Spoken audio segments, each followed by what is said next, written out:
Hello, everyone. Thank you so much for joining us tonight. My name is Taylor Starr, and I am the BARD coordinator for the network. I also work here at Maryville Prep, so we are very excited to host you all today.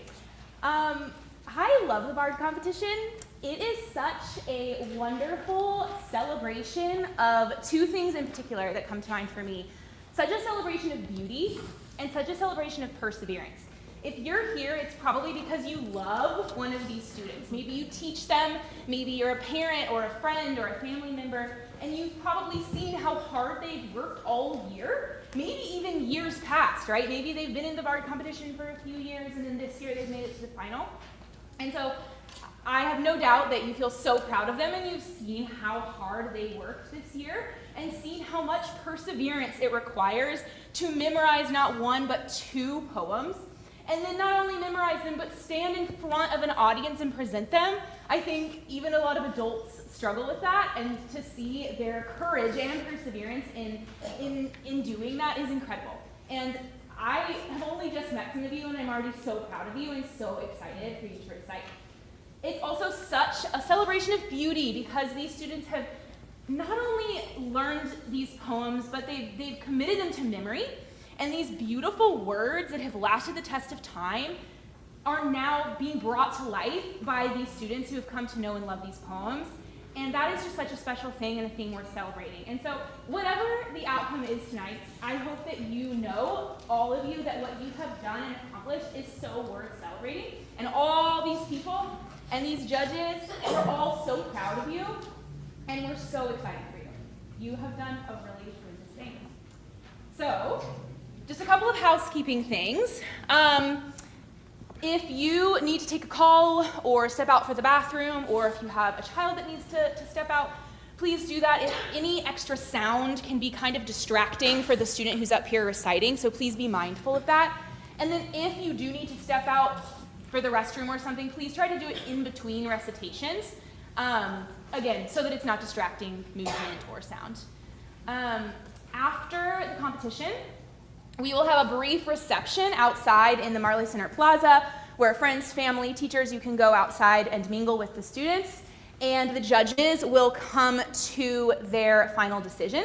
Then we will invite you all back inside, and we will announce the winner and the runner-up. Okay. I do also want to introduce our judges. Judges, if you could just stand. I don't know if we can. Okay, maybe turn. Yeah, we'll just... Anyway, so some of the students were asking who are our judges, and we have some wonderful judges who are in various roles for Great Hearts. And we have Miss Amy Gottry, Miss Cami Passy, Miss Heather Washburn, and Miss Carol McNamara. I was like, oh gosh, I just met Carol tonight, and we're very excited that she's joining us. Thank you all so much for being willing to be judges for our competition. Okay, I think I said everything we need to say, so now we're ready for these beautiful and wonderful recitations. So give us a second to get settled, and then we will jump in. Oh, I know what I forgot. One thing, instead of applause in between each poetry recitation, something that we practice is, what do? Snaps. At poetry recitations, traditionally, the audience does not loudly clap and cheer in between, but snap. So we can request that from you. At the end, we'll do a nice loud round of applause and cheers. For sure, they deserve it. But that can be our practice in between. Okay, without any further ado, we will get started. Thank you all for being here. Good job, good job.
Good evening. My name is Reeve Ames. I'm from Archway Chandler, and I will be presenting Casabianca by Felicia Hemans.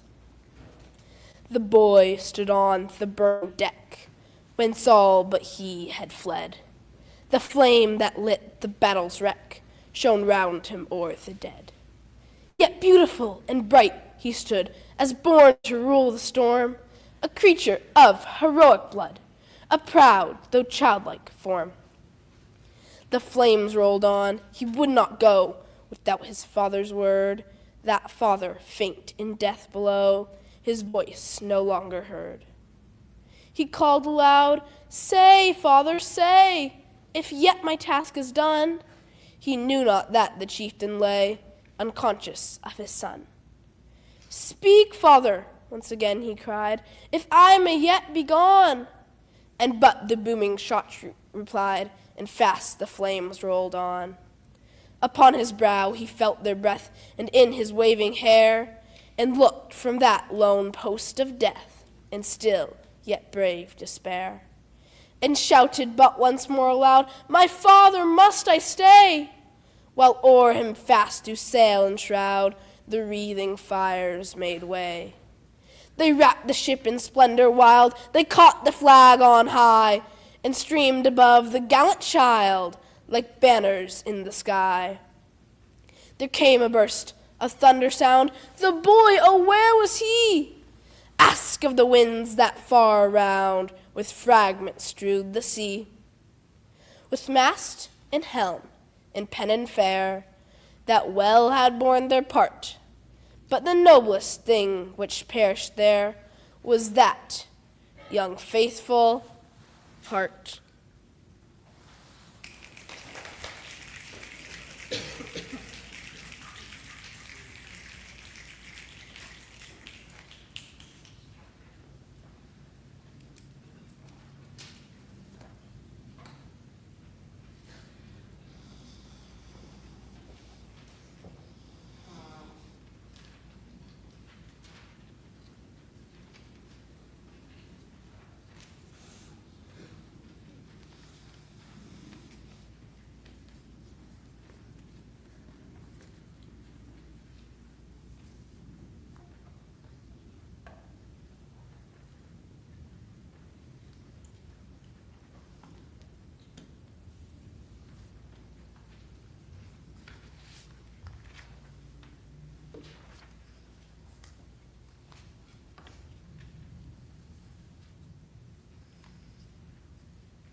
Hello, my name is Cora Patient, and tonight I will be presenting Mr. Flood's Party by Edwin Arlington Robinson. Old Eben Flood, climbing alone one night over the hill between the town below and the forsaken upland hermitage that held as much as he should ever know on earth again of home, paused warily. The road was his, with not a native near, and Eben, having leisure, said aloud, for no man else in Tilbury town to hear, "Well, Mr. Flood, we have the harvest moon again, and we may not have many more.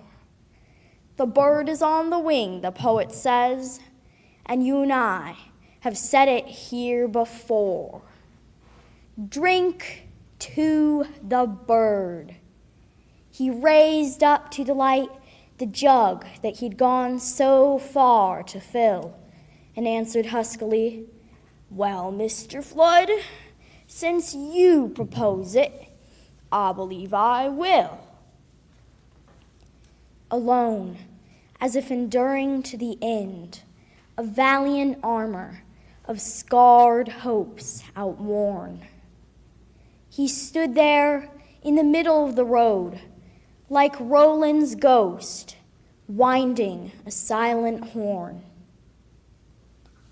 Below him, in the town among the trees, where friends of other days had honored him, a phantom salutation of the dead rang thinly till old Eben's eyes were dim.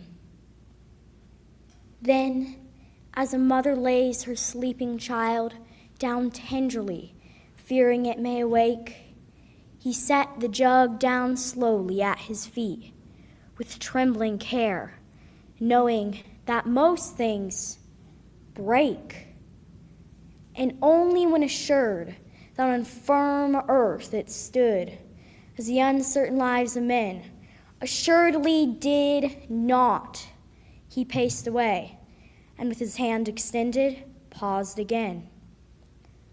"Well, Mr. Flood, we have not met like this in a long time, and many a change has come to both of us, I fear, since last it was we had a drop together. Welcome home." Convivially returning with himself, again he raised the jug up to the light, and with an acquiescent quaver said, "Well, Mr. Flood, if you insist, I might. Only a very little, Mr. Flood, for auld lang syne. No more, sir, that will do." So, for the time, apparently it did, and Eben evidently thought so too. For soon amid the silver loneliness of night, he lifted up his voice and sang, secure, with only 2 moons listening, until the whole harmonious landscape rang. "For auld lang syne." The weary throat gave out. The last word wavered, and the song being done, he raised again the jug regretfully and shook his head and was again alone. There was not much that was ahead of him, and there was nothing in the town below, where strangers would have shut the many doors that many friends had opened long ago.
Hello, my name is Leif Hansen, and today I will be reciting Psalm 139, a psalm from David.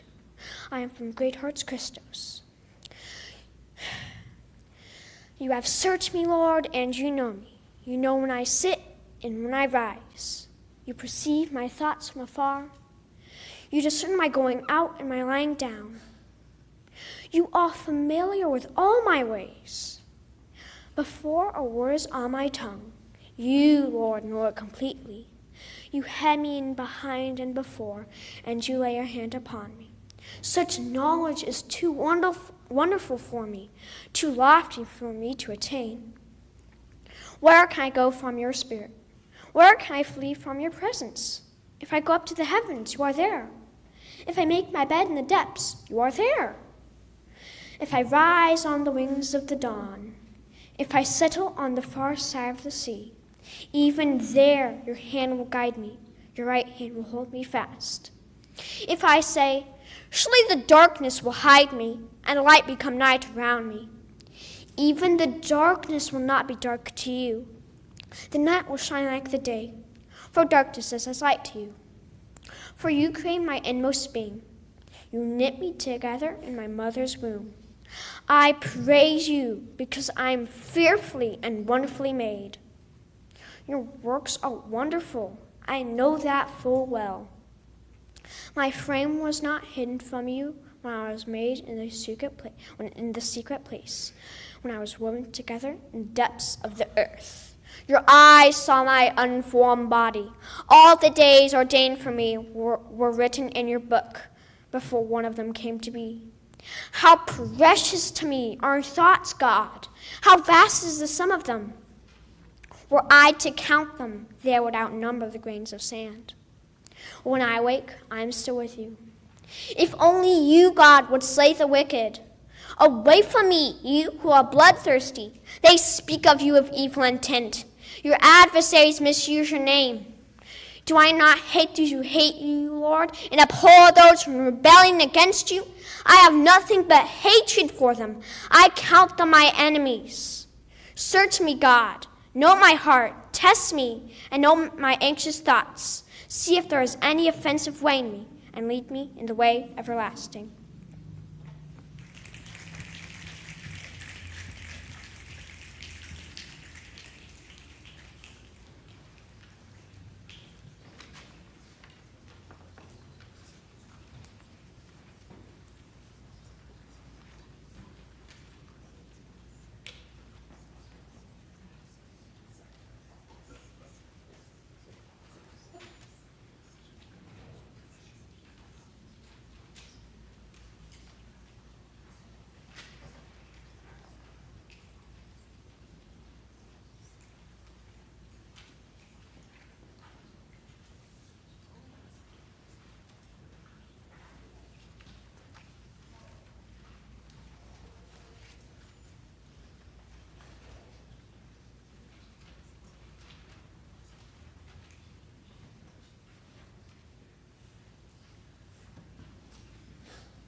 Good evening. I am Charlie Colon from Archway, Lincoln. Today I will be presenting I Am the People, the Mob by Carl Sandburg. I am the people, the mob, the crowd, the mass. Do you know that all the great work of the world is done through me? I am the working man, the inventor, the maker of the world's food and clothes. I am the audience that witnesses history. The Napoleons come from me and the Lincolns. They die. And then I send forth more Napoleons and Lincolns. I am the seed ground. I am a prairie that will stand for much plowing. Terrible storms pass over me. I forget. The best of me is sucked out and wasted. I forget. Everything but death comes to me and makes me work and give up what I have. And I forget. Sometimes I growl, shake myself, and spatter a few red drops for history to remember. Then I forget. When I, the people, learn to remember, when I, the people, use the lessons of yesterday and no longer forget who robbed me last year, who played me for a fool, then there will be no speaker in all the world say the name, the people, with any fleck of a sneer in his voice or any far-off smile of derision. The mob, the crowd, the mass will arrive then.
Good evening.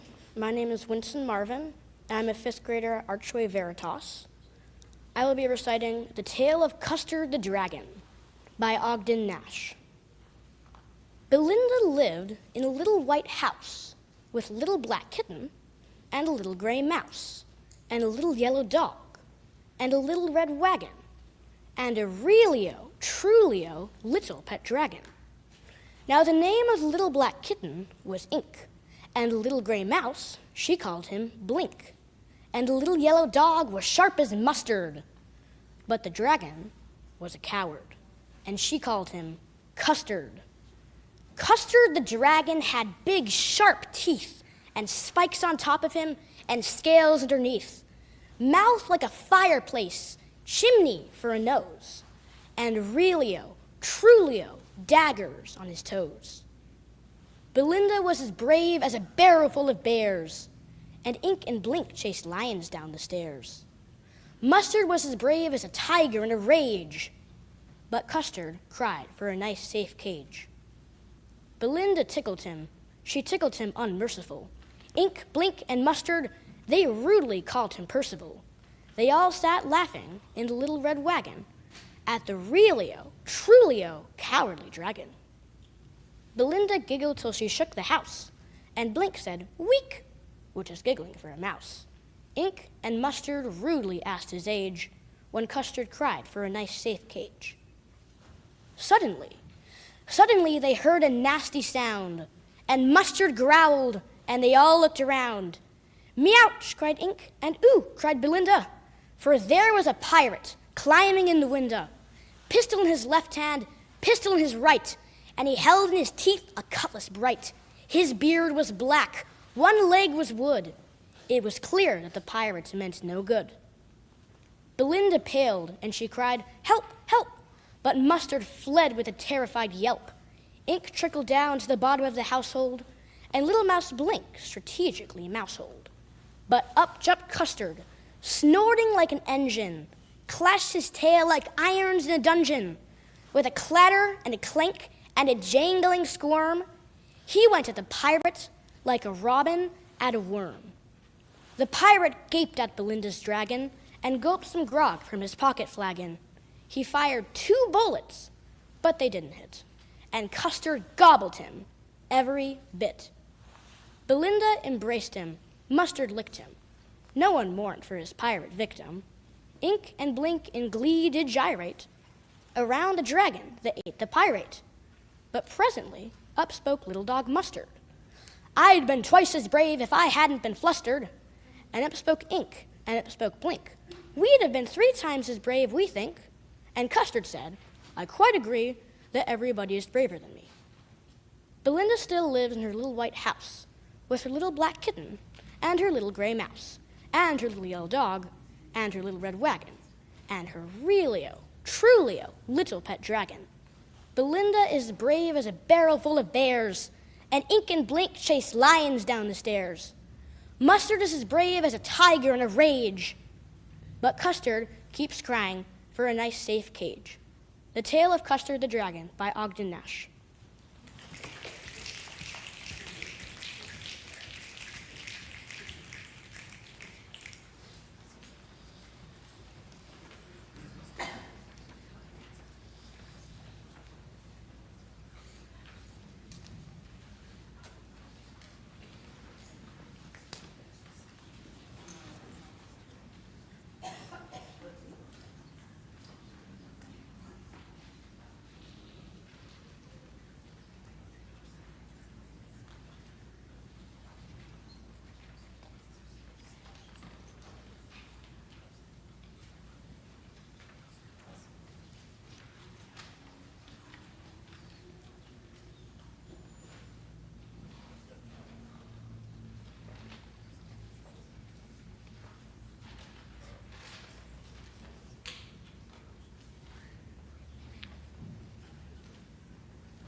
Good evening. My name is Nora Neihart. I am a 4th grade scholar at Archway North Phoenix, and tonight I will recite Casey at the Bat by Ernest Lawrence Thayer. The outlook wasn't brilliant for the Mudville Nine that day. The score stood 4-2 with but 1 inning more to play. And then when Cooney died at first and Burrows did the same, a pall-like silence fell upon the patrons of the game. A straggling few got up to go when deep despair. The rest clung to the hope that springs eternal in the human breast. They thought, if only Casey could but get a whack at that, we'd put up even money now with Casey at the bat. But Flint preceded Casey, as did also Jimmy Blake, while the former was a hoodoo and the latter was a cake. So upon that stricken multitude, grim melancholy sat, for there seemed but little chance of Casey getting to the bat. But Flynn let drive a single, to the wonderment of all, and Blake, the much despised, tore the cover off the ball. And when the dust had lifted, and men saw what had occurred, there was Jimmy safe at second, and Flynn a hugging third. Then from 5,000 throats and more there rose a lusty yell. It rumbled in the valley, it rattled in the dell. It pounded on the mountain and recoiled upon the flat. For Casey, mighty Casey, was advancing to the bat.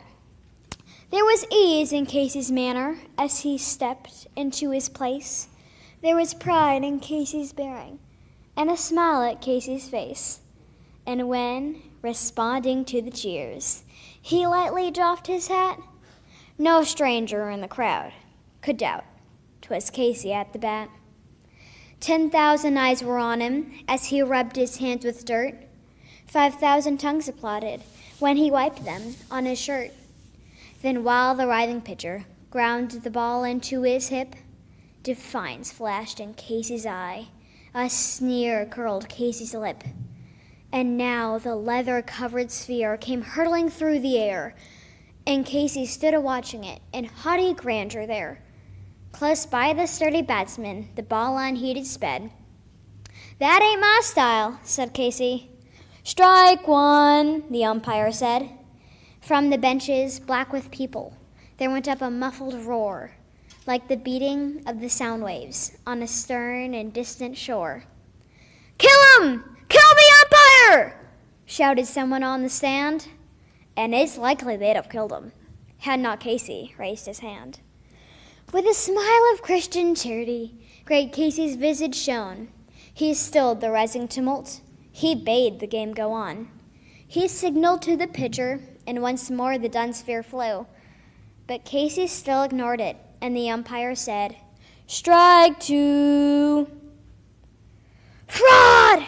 cried the maddened thousands. An echo answered, "Fraud!" But one scornful look from Casey, and the audience was awed. They saw his face grow stern and cold. They saw his muscles strain, and they knew that Casey wouldn't let that ball go by again. The sneer is gone from Casey's lip. His teeth are clenched in hate, and he pounds with cruel violence his bat upon the plate. And now the pitcher holds the ball, and now he lets it go, and now the air is shattered by the force of Casey's blow. Oh, somewhere in this favored land, the sun is shining bright. The band is playing somewhere, and somewhere hearts are light. And somewhere men are laughing, and somewhere children shout. But there is no joy in Mudville. Mighty Casey has struck out. Thank you.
everyone.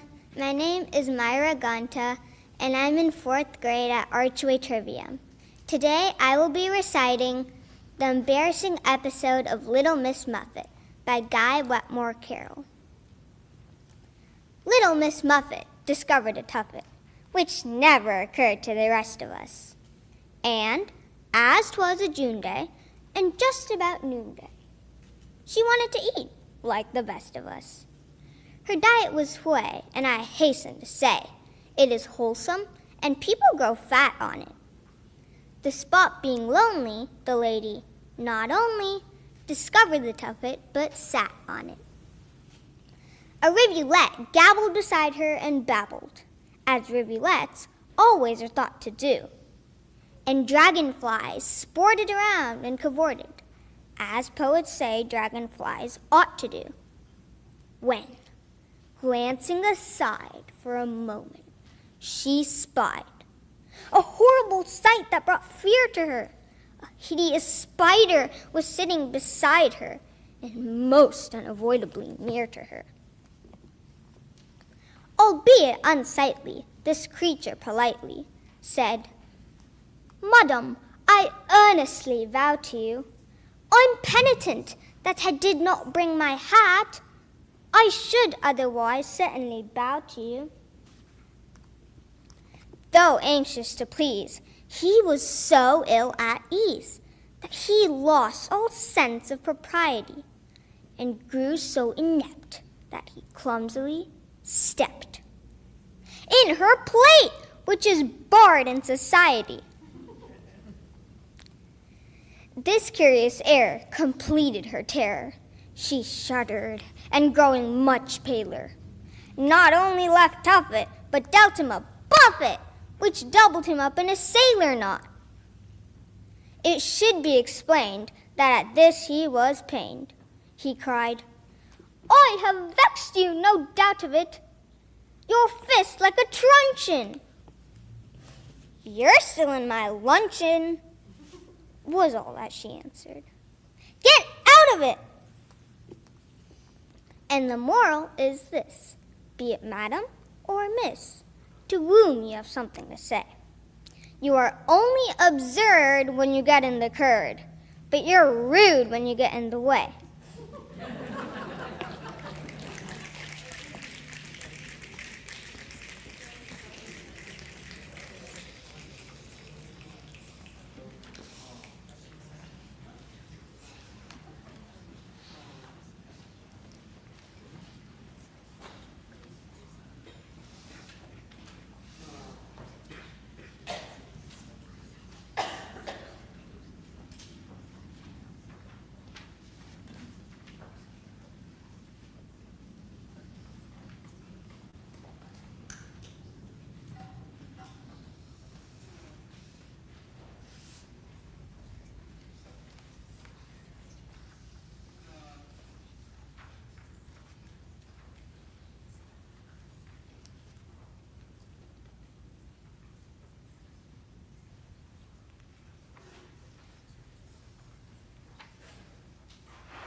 My name is Dylan Sanders, and I go to Archway Cicero.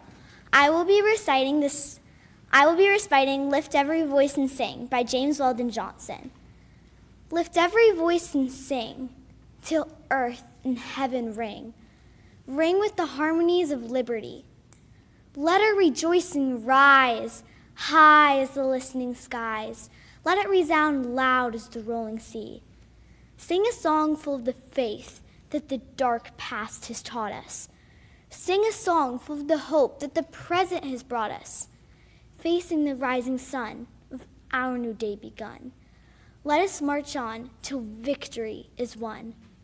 Stony the road we trod, bitter the chastening rod, felt in the days when hope unborn had died. Yet with the steady beat, have not our weary feet come to the place for which our fathers sighed? We have come over a way that with tears have been watered. We have come treading our path through the blood of the slaughtered, out from the gloomy past, till now we stand at last, where the white gleam of our bright star is cast. God of our weary years, God of our silent tears, Thou who hast brought us this far on the way, Thou who hast by thy might led us into the light, keep us forever in the path we pray. Lest our feet stray from the places, our God, where we met thee. Lest our hearts drunk with the wine of the world, we forget thee.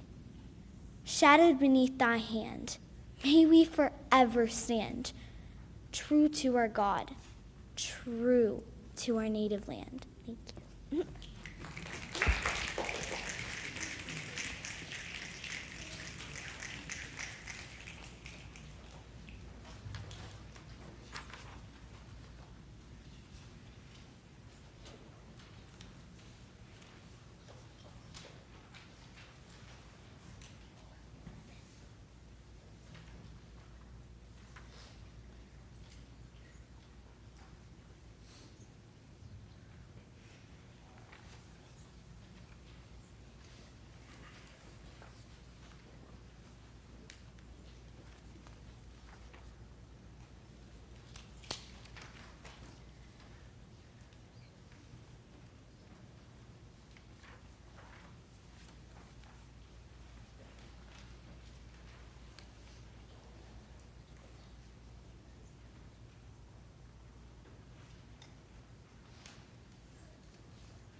Good evening. My name is Erica Barunda, and today I'll be reciting The Spider and the Fly by Mary Howitt.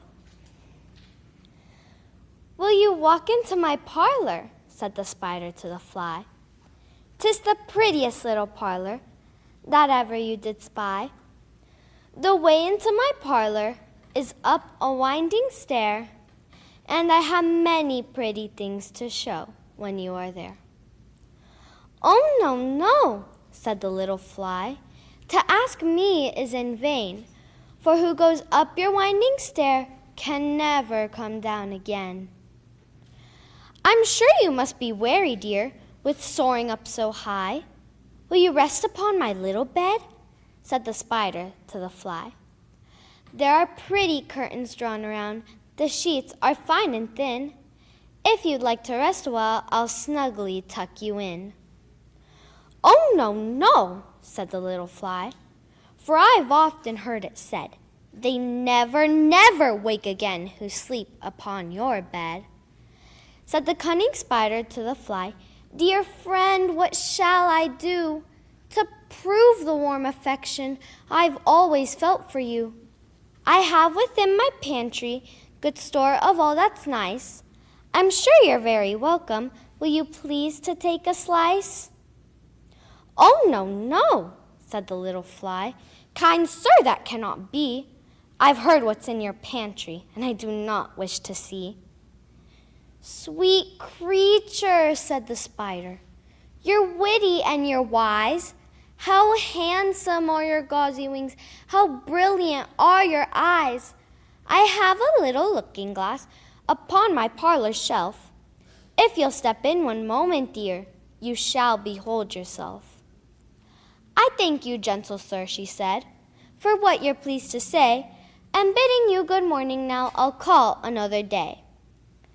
The spider turned him round about and went into his den, for well he knew the silly fly would soon be back again. So he wove a subtle web in a little corner sly, and set his table ready to dine upon the fly. Then he came out to his door again, and merrily did sing, "Come hither, hither, pretty fly, with pearl and silver wing. Your robes are green and purple, there's a crest upon your head. Your eyes are like the diamond bright, but mine are dull as lead." Alas, alas, how very soon this silly little fly, hearing his wildly flattering words, came slowly flitting by. With buzzing wings she hung aloft, then nearer and nearer drew, thinking only of her brilliant eyes and green and purple hue, thinking only of her crested head. Poor foolish thing! At last up jumped the cunning spider, and fiercely held her fast. Then he dragged her up his winding stair, into a dismal den, within his little parlor, but she never came out again. And now, dear little children, who may the story read, to idle, silly, flattering words, I pray you never give heed. Unto an evil counselor, close heart and ear and eye, and take a lesson from this tale of the spider and the fly. Thank you.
Hi, I'm Zachary Maroney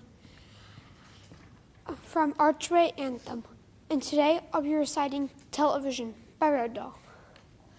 The most important thing we learned, so far as children are concerned, is never, never, never let them near your television set. Or better still, just don't install that idiotic thing at all. In almost every house we've been, we watch them gaping at the screen. They loll and slop and lounge about and stare until their eyes pop out. Last week, in someone's place, we saw a dozen eyeballs on the floor.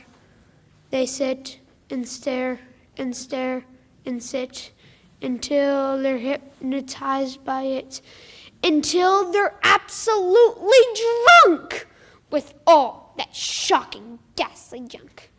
Yes, we know it keeps them still. They don't climb out the windowsill. They never fight or kick or punch. They leave you free to cook the lunch and wash the dishes in the sink. But did you ever stop to think, to wonder just exactly what this does to your beloved tot?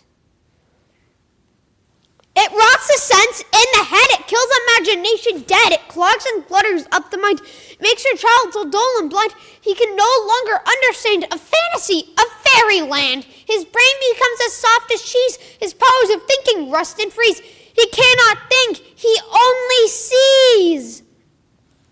All right, you'll cry. All right, you'll say. But what if we take this set away? What shall we do to entertain our darling children? Please explain. We'll answer this by asking you, what used the darling ones do? How used they keep themselves contented before this monster was invented? Have you forgotten? Don't you know? We'll say it very loud and slow. They used to read.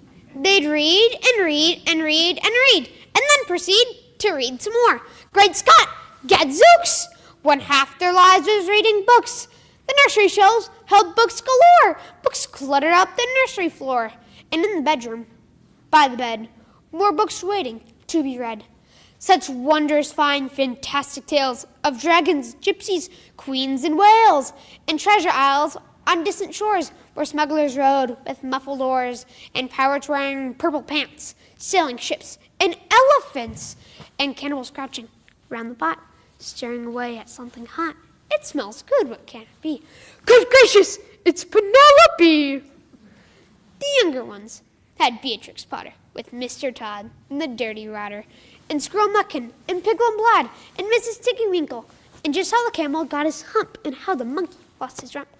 There's Mr. Toad, bless my soul. There's Mr. Right and Mr. Mole. Oh, books, what books? They used to know. Those children living long ago. So please, oh please, we beg, we pray, go throw your TV set away. And in its place, you can install a lovely bookshelf on the wall.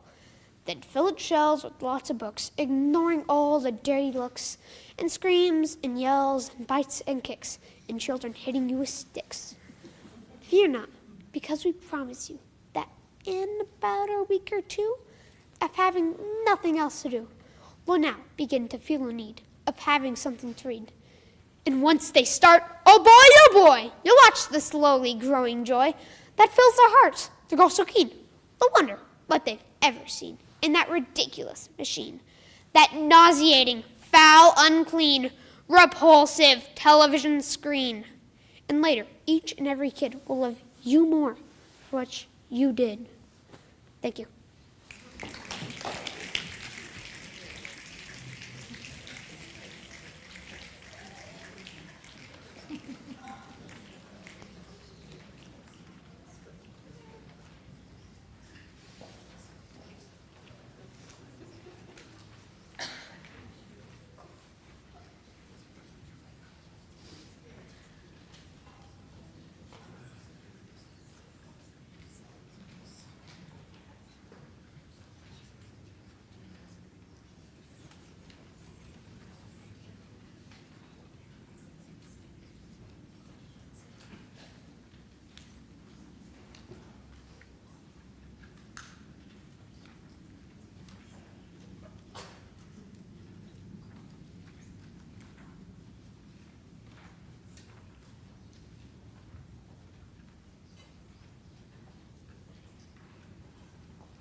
Hello, my name is Laura Shasky, and I'm from Archway, Scottsdale. Today, I'll be reciting The Walrus and the Carpenter by Lewis Carroll. The Walrus and the Carpenter by Lewis Carroll. The sun was shining on the sea, shining with all his might. He did his very best to make the billows smooth and bright. And this was odd, because it was the middle of the night. The moon was shining sulkily because she thought the sun had got no business to be there after the day was done. "It's very rude of him," she said, "to come and spoil the fun." The sea was wet, as wet could be. The sands were dry as dry.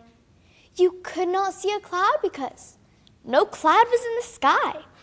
No birds were flying overhead. There were no birds to fly. The walrus and the carpenter were walking close at hand. They wept like anything to see such quantities of sand. "If this were only cleared away," they said, "it would be grand." If 7 maids with 7 mops swept it for half a year, do you suppose, the walrus said, that they could get it clear? "I doubt it," said the carpenter, and shed a bitter tear. "Oh, oysters, come and walk with us," the walrus did beseech. "A pleasant walk, a pleasant talk, along the briny beach. We cannot do more than 4, to give a hand to each." The eldest oyster looked at him, but never a word he said. The eldest oyster winked his eye and shook his heavy head, meaning to say he did not choose to leave the oyster bed. But 4 young oysters hurried up, all eager for their treat. Their coats were brushed, their faces washed, their shoes were clean and neat. And this was odd, because, they hadn't any feet. 4 other oysters followed them, and yet another 4. And thick and fast they came at last, and more and more and more, all hopping through the frothy waves and scrambling to the shore. The walrus and the carpenter walked on a mile or so, and then they rested on a rock conveniently low, and all the little oysters stood and waited in a row.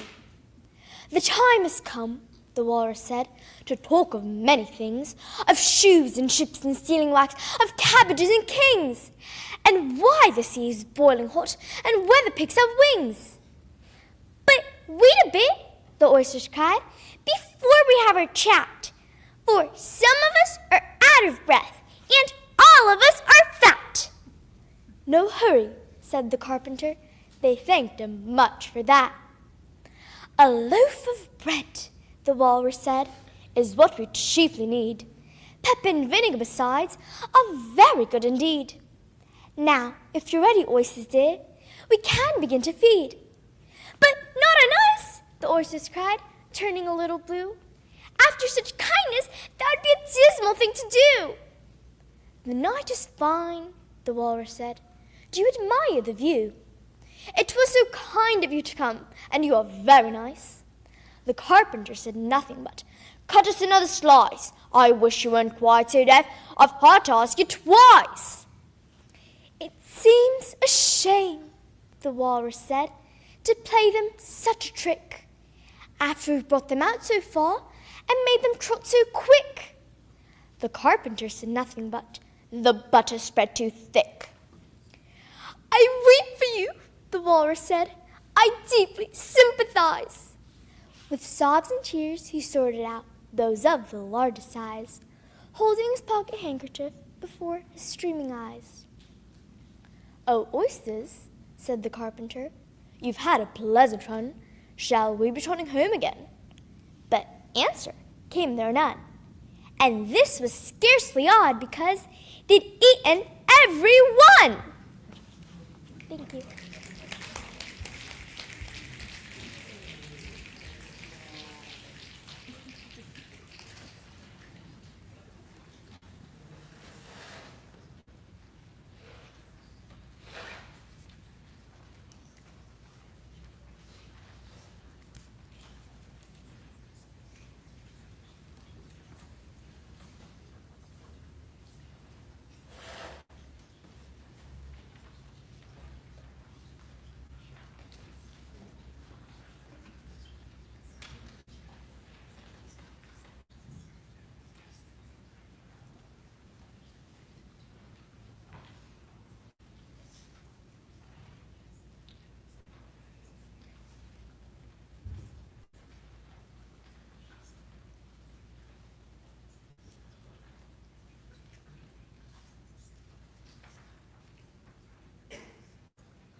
My name is Carmaria Williams from Archway Arte, and I will be reciting the White Knight Song by Lewis Carroll.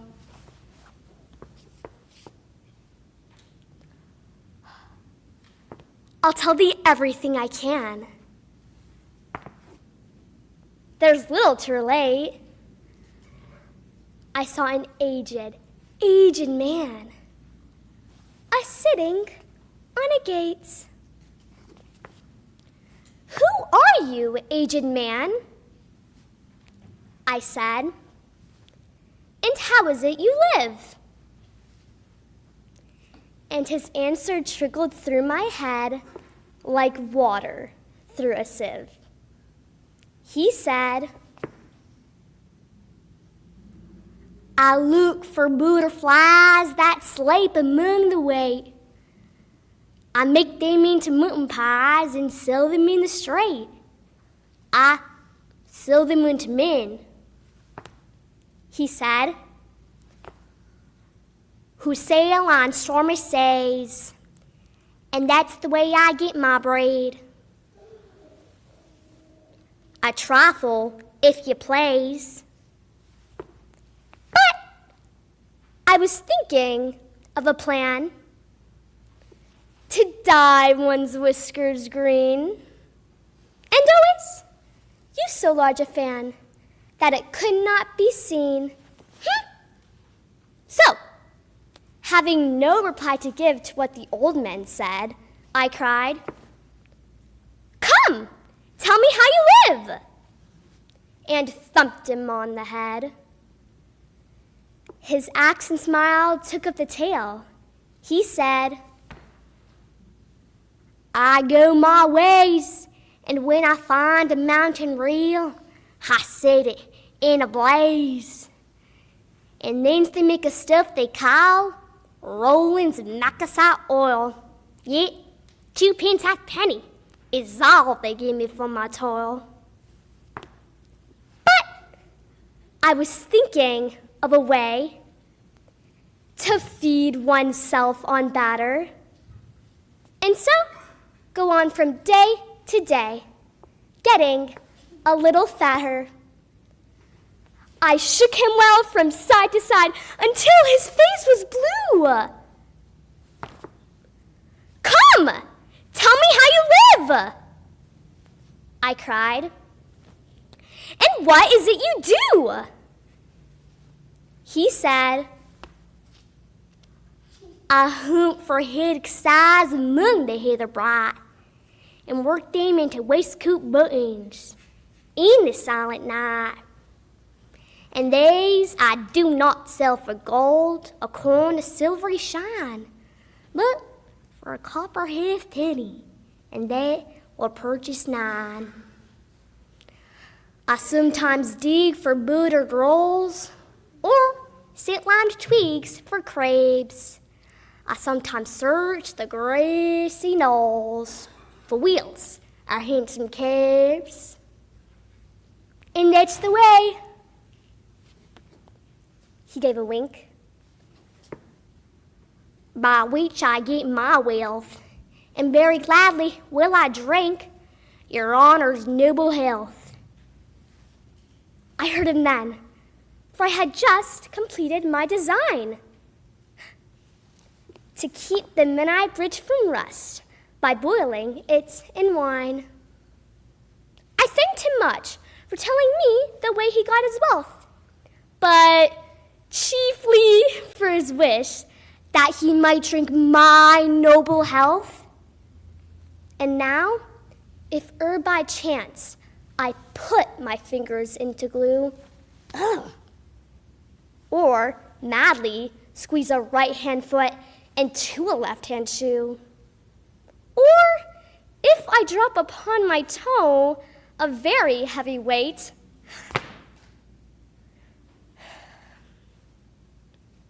I weep, for it reminds me so of that old man I used to know, whose look was mild, whose speech was slow, whose hair was whiter than the snow, whose face was very like a crow, with eyes like cinders all aglow, who seemed distracted with his woe, who rocked his body to and fro, and muttered mumblingly and low, as if his mouth were full of dough, who snorted like a buffalo. That summer evening, long ago,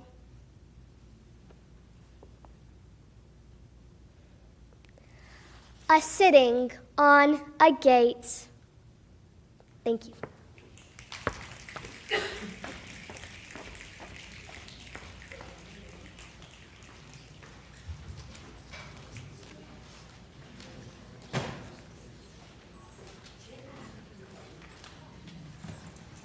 Okay, can we give one more big round of actual applause?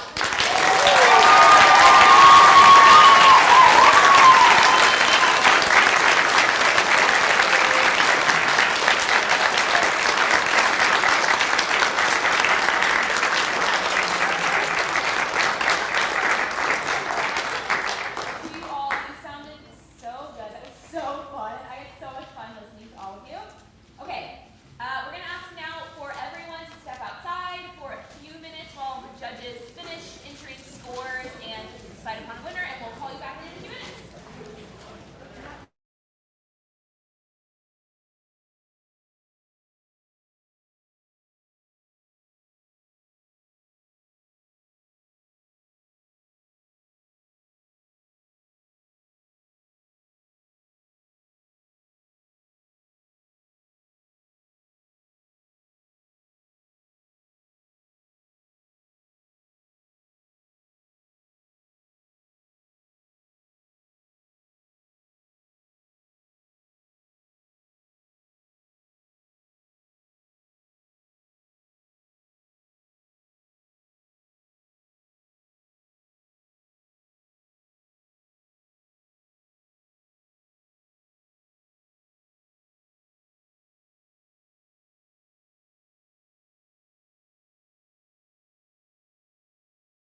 should be so proud of yourself. You did such a good job. If you girls want to step up a little bit so you're more like in a line.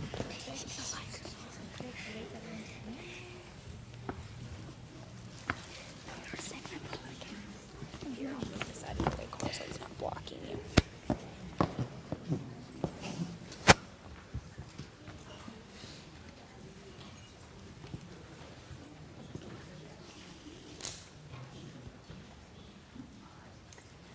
Okay, that had to have been a hard decision for the judges because all of these students did an absolutely incredible job. I know I had just the best time listening to each and every one of their poems and the ways that they brought them to life. Yeah, can we just give them one more round of applause?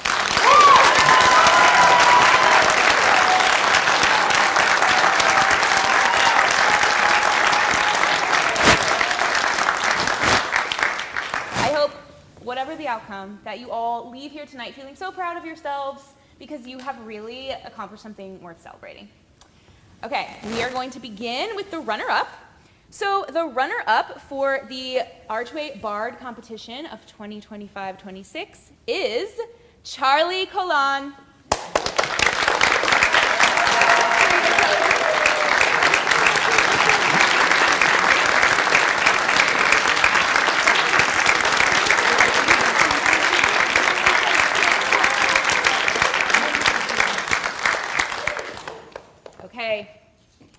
The winner of the 25-26 Archway Bard competition is, drumroll please,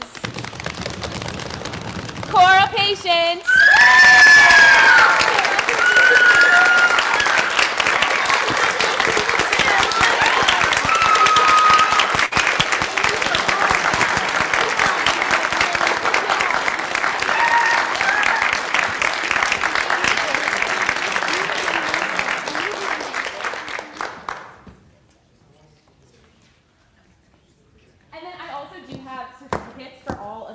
Participants as well. You all did such an incredible job, and I'm so thankful that I got to see all of you recite tonight. I'm sure that your friends, family, teachers are all just so proud of you. Congratulations, everyone.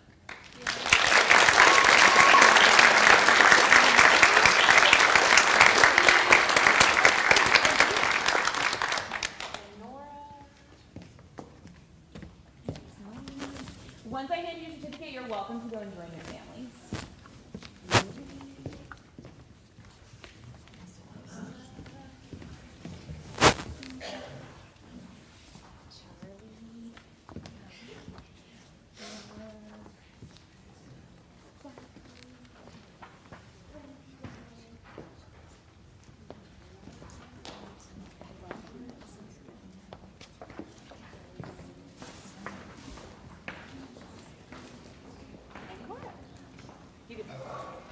Congratulations.